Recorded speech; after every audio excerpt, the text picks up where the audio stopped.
Welcome to Brand Cramp. This episode is a little different. Kevin Donovan and I were brainstorming topics for future episodes and fell into a really cool conversation about salespeople and how they can impact your brand. I started to record the conversation a little late in the game, so this episode begins with the question: how can you tell if your sales team members are good brand ambassadors? We cover a lot of ground in this episode, so if you have anything to do with salespeople, listen up and enjoy.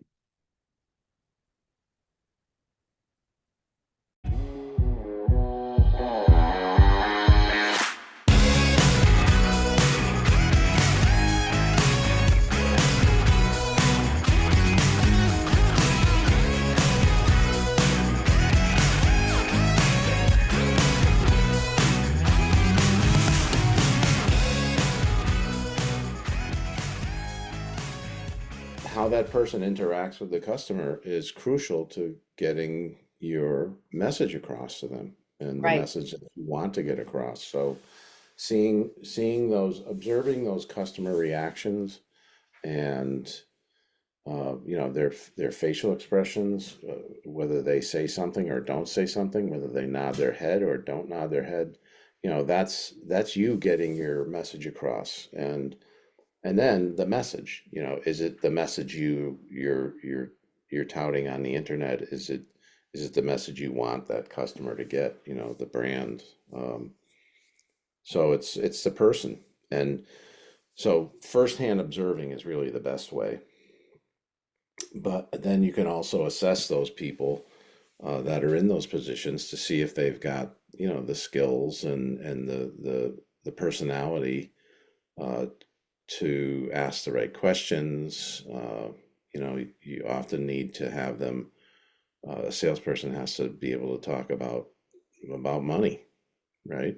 Um, if they're uncomfortable doing that. So assessments can really, confirm what you think, is happening out there or not happening with a salesperson, That's true or because you see or it. or a business development person, whoever, that first interaction, whatever that interaction is, you really need to see it, in person, and you need to validate it. You don't have to with assessments, but you can. We do. It's a good double check, to stick the thermometer in and see what the temperature is, and So, then yeah. So, how can you gauge? And I have like a list of questions here, like concepts regarding like the people behind the sales and how they need to be aligned with the brand. Like, okay. how do you evaluate? Um, and probably this is a backwards question, but how do you evaluate that your salespeople are really aligned with your mission, vision, values, and your brand? Because in that comes a description of who your target audience is. And if your salespeople know all that kind of stuff, then sales for them will be easier because they'll know exactly who the target market is, what the pain points are, what the vision is for the impact your product or service will have on you. So talk Yep. to me a little bit about that. We make sure that they're onboarded properly, right? That they're trained on the product. Um, that they know the features. This is an old saying: the features, function, and benefits of the product. There's different words out there they use today, but they're the same thing. Why is that person? So understanding the product is crucial. Believing in the product is something I can't teach. That's got to come from me onboarding, the people in the company onboarding the new employee, the new business development person, the new salesperson, and really, getting them to understand the product, what it does for customers, and then, um, going out and finding, recognizing that a prospect can use the product and why, right? So it's a long process, to get the person to understand the product. They have to understand the product, and they got to understand competitors' products. Because somebody's going to mention, oh, I've been looking at three other Well, that's products. important too. Yeah. Why is yours better than mine? Well, I'll tell you. Right. I know that product, and I know customers that use it, and they say this, they say that. If that's important to you, then maybe that's the product. You got to be honest with people too. I mean, if your product is doesn't do something, don't say it does. Know the product, really, right?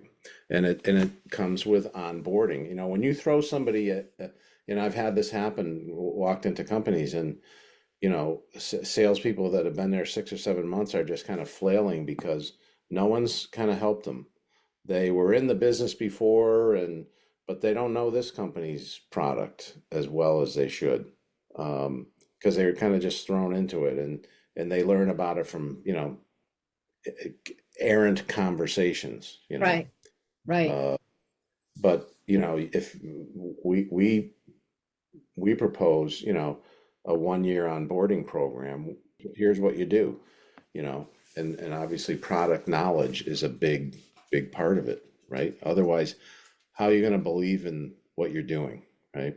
Somebody's going to see through you, whether you have a great brand or not. I work for Verizon, Mobile, Verizon Wireless, right? Everybody knows Verizon Wireless, but if I don't know what I'm talking about, they're gonna go, how did Verizon Wireless hire somebody like this? Right. They're a great brand, so There's a so disconnect. is it the brand that's selling itself, or is it the person? I want to talk to somebody else. That will keep somebody interested. I'll go, get me talk to somebody else can I talk to somebody that's been here a little longer? Yeah. That Yeah. knows the product line and all that stuff. You know, that's a good example of brand versus person. And so Sure. when you get those two aligned, when you get a person that really believes in it, that's knows the product, it's easy to listen to somebody like that. Yeah, and honestly, if you're talking to someone who doesn't know the product, then that does chink away at, you know, the brand and the value proposition of the brand. Is what Yeah, point, like, why would you hire someone and not train them if they're representing you? So yeah. you And have, and if you talk to a salesperson, you know, about something, but say, hey, how you work for Aileen Designs? Yeah, yeah. How do you like it? Oh, it's great. I'll tell you, the training is great. Yeah, I mean, how many people have you talked to and they say, yeah, the training is great? so Um, so I have two questions. The first one is, as a consultant, how do you have a year-long onboarding program. How, as a consultant, do you get on board quickly? And then the second one is I want to talk about, hard sell versus soft sell and how that aligns with your brand. So, how do you, when you have a new client, how do you onboard yourself quickly enough so that you understand their brand proposition, their products, their services, so you can actually go in and align things for success? well, I look at their ideal customer profile, and if they have one, what they're looking at, who are they looking to sell their product to, and what is the problem that it solves, right? If they have a brand, you know, I've got several companies that have a brand that a lot of people know. But again, that doesn't that when I find out who's what the message is that the salespeople are sending, um, then we can adjust, the message. We can train the person. Um, Sometimes we move the person out of that place. But when I go in, I I can pretty much understand most products. I'm Mhm. not, I know where they fit. I'll talk to the best salespeople that are there. I'll find out, why did they get this customer, right? Why does this customer do business with you? That's a really good place to start. Yeah. Give me your best customer and tell me why they do business with you. Um, and conversely, why did you lose a customer that you thought you might have gotten, Hmm. right? So you can learn a lot about their brand that way, and how they sell it. and why people like the brand. So I wonder, like, how often when you ask those questions, do you find that it's the person more than the brand? Because I Yeah, know, that happens. Yeah. yeah, exactly. Yeah, people look past the brand once they're using it. I mean, people talk about brand, you know, because it becomes a brand for them sometimes, right? Sometimes the brand is not strong, but it becomes a brand for them. Oh yeah, yeah, I use these guys. They're great, you know. Yeah, And sometimes it's just the name of the company, right? yeah, yeah. Or sometimes a brand becomes strong because of the people, Oh, absolutely. interacting with. Yeah, Yeah. yeah. Yeah, it's like the old the real estate uh it's not it's when you're driving around and you see a real estate sign, you used to see a lot of pictures of when they first started putting pictures on real estate signs and the realtor's name, and you drive down the street. And I've said this before. You drive down the street and you see Kevin Donovan's name on a sign, and then you might drive again and you'll see Kevin Donovan's name again, and then you'll come home the same way and you'll see Kevin Donovan again twice, and He gets uh, around. you might see him. You might see another sign, maybe another sign somewhere, maybe two or three signs. The impression you get is Kevin Donovan's all over the place, right? Because you see his sign like two, three times a day. You're like, geez, he's all over the place. It's kind of a myth of, just showing somebody a name, right? So when the person is sending emails to a company and they're doing a great job, that makes a brand. The person can make a brand too, 100%, 100%. and that's a good thing and it's a bad thing because that person they can make the brand, but if they leave and there's nobody there to replace them, Or that's they leave and they satisfying can for the take customer. their book of business with them to the next place, Yeah, you know? yeah, Yeah. And that's a whole yeah, but other it's topic. and that's why it's important to have, we have, when I work with a place that has a customer service uh, department, whether it's an actual like hands-on customer service department or a customer service department that calls in after the sale and is sales support, Yeah. those people also give the company the brand, right? Oh, 100%. I'm Yeah. the face of it, but the person inside that's taking the order, for instance, uh, you've got a food distributor, say, right? That's got a really good name, and you have people there that take orders for restaurants, say, right? Yeah. And that's a regular supplier of theirs, and they love them because they have great products, they have great delivery. When I call in at 8 o'clock at night after my restaurant closes, I can place an order, and Sally or Ann or these three people that I usually deal with are great. Um, but the salesman, I never see him, Oh, yes. right? Right. Because I'm buying product. The salesman, is taking the easy way out and Correct. not Because and not you're talking. you're phoning it in and they're not doing anything. Yep. Right. And so those customer service reps are the face of the company, and they Yeah. are the name of the company, and they are them, and they make it good or bad, Right. right? So so the so though there's a couple of different scenarios where that's the case. Sometimes it's not. Sometimes it is a salesperson, and that's the only person that Yeah. that can give you that brand. And, Yeah. It's true. Customer service is a biggie, but I think most people know that because I know, in our country when folks started outsourcing their customer service to, the yeah, Philippines, the feedback that came from that. I mean, folks knew, and it's not the same. The language isn't the it was same. a joke. Yeah, it was kind of, yep, yep. There There's was a a level of show. There trust. was actually, remember there was a show on it. There was a network a show, a TV show was a network show called Outsourcing, and it was Oh, it was exactly that. Yeah, it was funny because when it first came around, I was like, this is ridiculous. Why are they outsourcing these things? And somebody did a parody like show of it. Yeah. Yeah. That's so Probably like funny. 25 years ago. Yeah, it was all to save money, you know? I think it's very frustrating when you call a company, the customer service department, and there is a little bit of a language barrier Yeah. or a barrier in communication. Mm, Because it's frustrating. I always leave not knowing if I've been handled correctly, or my complaint's been mm. handled correctly, and that's Yeah, a you it's a big did you wonder consideration. if like if you called back up if they knew you even called, right? Correct. Yeah. Yep. Yep. That's crazy.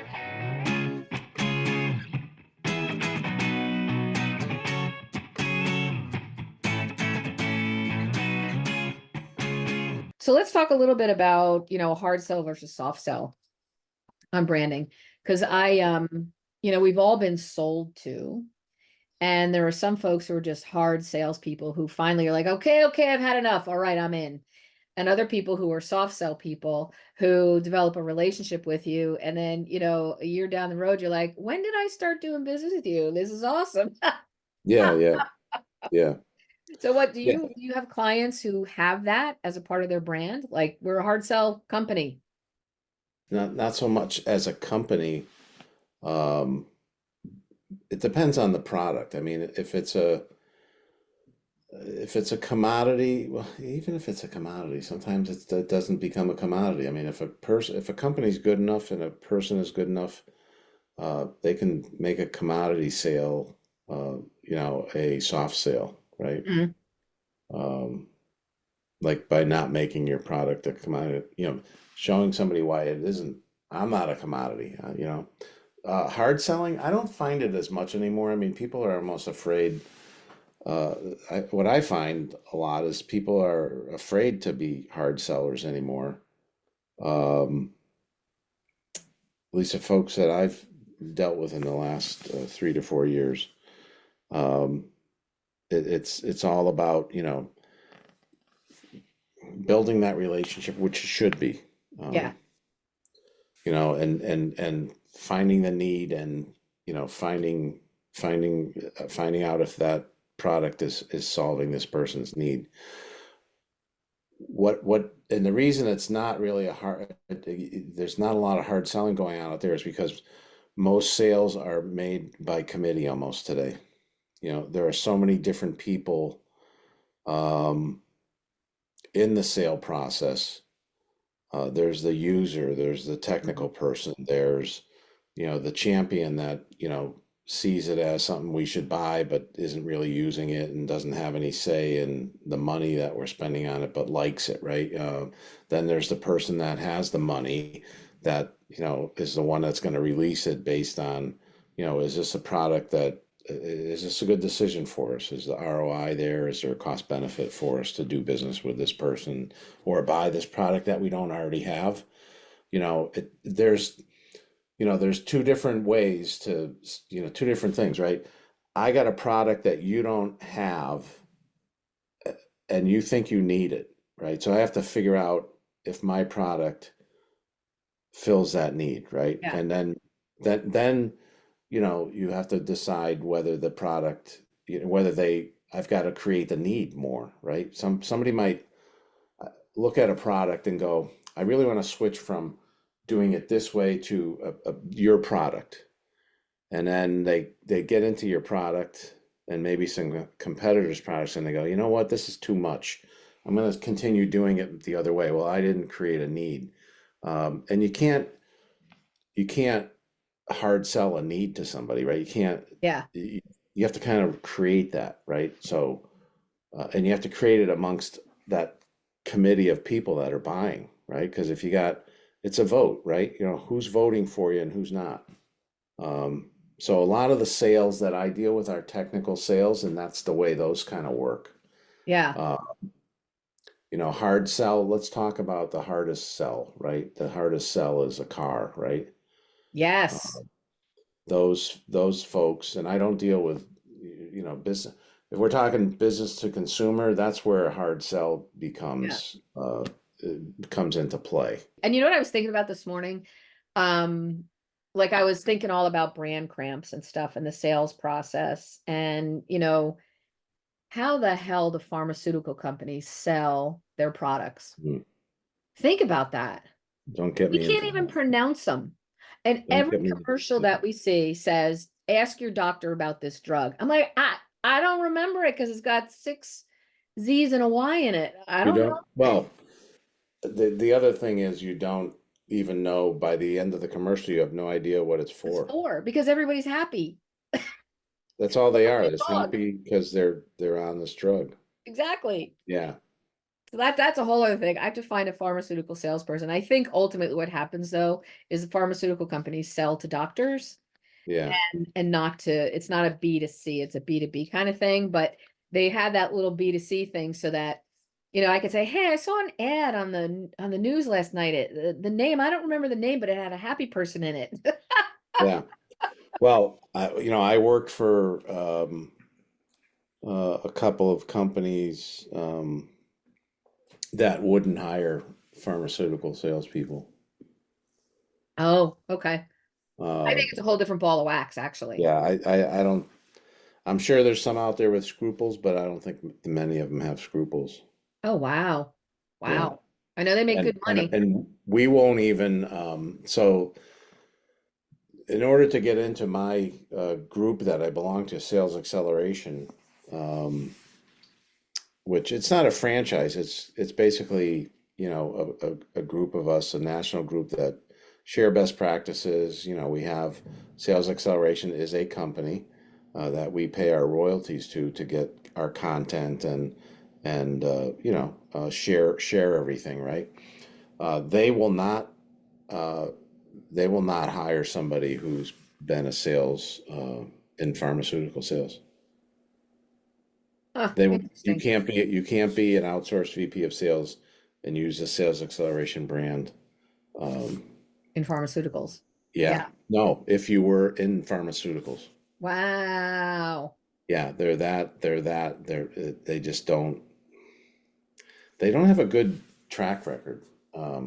They're pushing, drug companies are scrupulous. Yeah.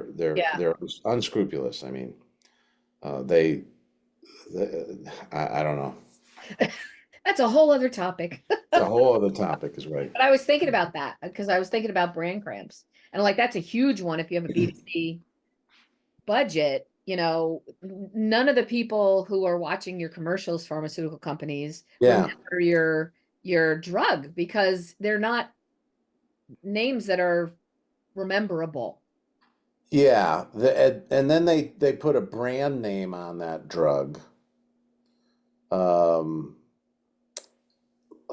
That makes no sense that you can't remember. no, it doesn't. It's not that it makes no sense. It's just it'll be around for many many years. Like um, for guys. Claritin? Huh? No, Oh, the blue pill for guys. What is it called? Viagra.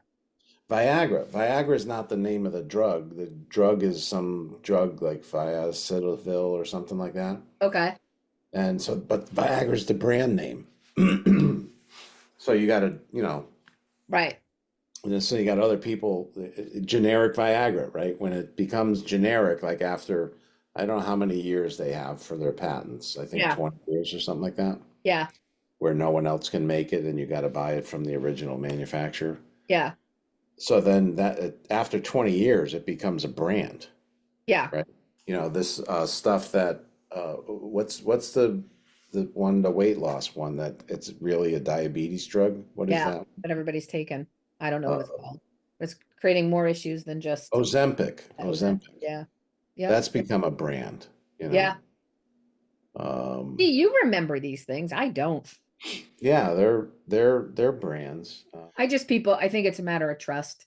And that's why I was asking. Like I don't trust hard sell because to me it moves from the business to the person who wants to make Yeah. a mission or has something that they need to do.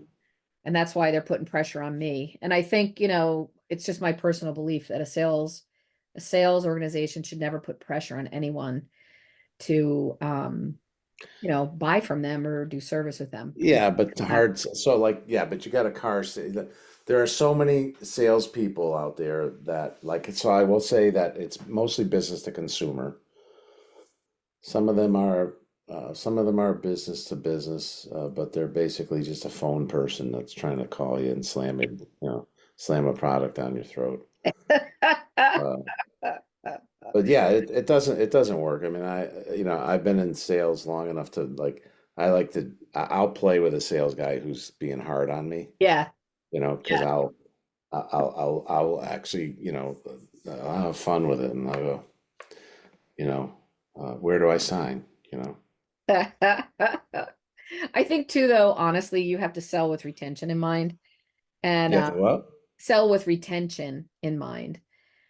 Because if you're a hard sell person and you can, you sell to someone, it doesn't mean that you're going to retain them. They may have just said yes to get you off Oh the phone yeah, or to no, have you yeah, stop no, bothering them.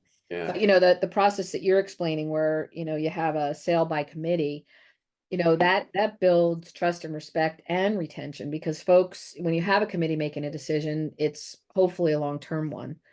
And when yeah, they take your solution, it's because they really see a fit for it in your organization and it translates to good retention if you keep up, the relationship. So yeah, yeah. And I again, what I see the different, the hard sell is usually business to consumer, because it's usually like one or two people buying. It's usually maybe a hundred husband and a wife or just a husband, and this person is like they got him on the hook, right?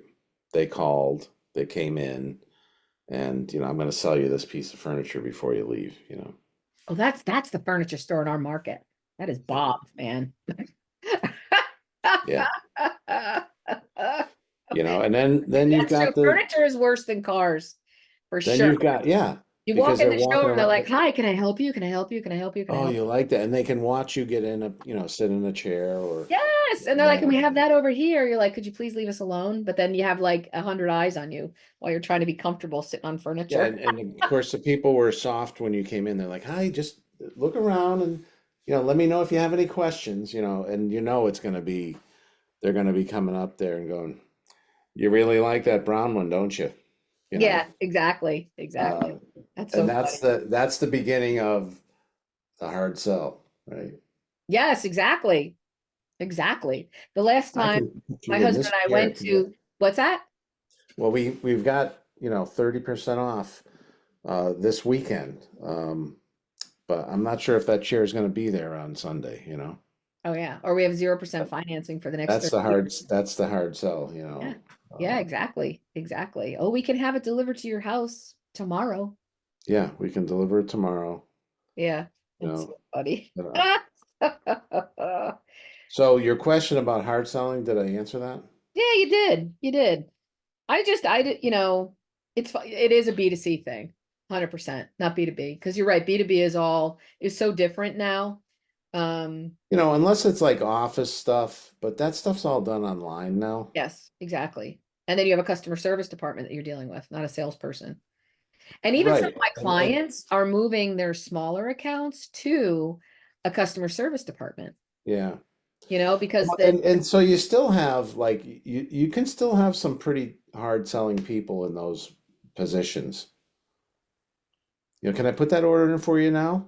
You yeah, know, did you want to order it now? And then, like, I've gone online and tried to order stuff, and then I've had to call customer service, and they think because you're online ordering it and you're going to buy it that you're going to order it. So they got to get pretty tough with you and go, yeah. do you want me to place the order? I'm like, no, no. For myself, and I don't know for most people, I like to see that. I want to see the shipping address, and I want to make sure that it Yes, matches exactly. The right matches my bank credit account. card, and I like getting that confirmation Yeah, me uh, too. It might be our of who. age. I don't know. Yeah. So I'm No, like, it's a sometimes I'd matter of rather trust. I don't I'd know. rather do it. Yeah, yeah. I don't know who that person is, right? Correct. Correct. So it is.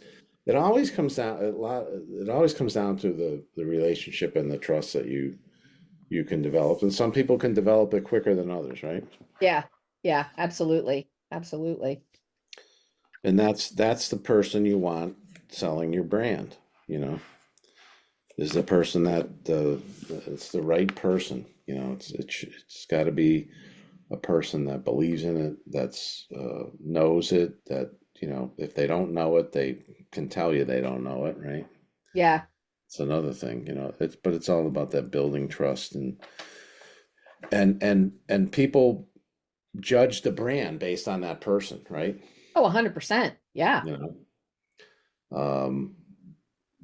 know, go back to the food thing, you know.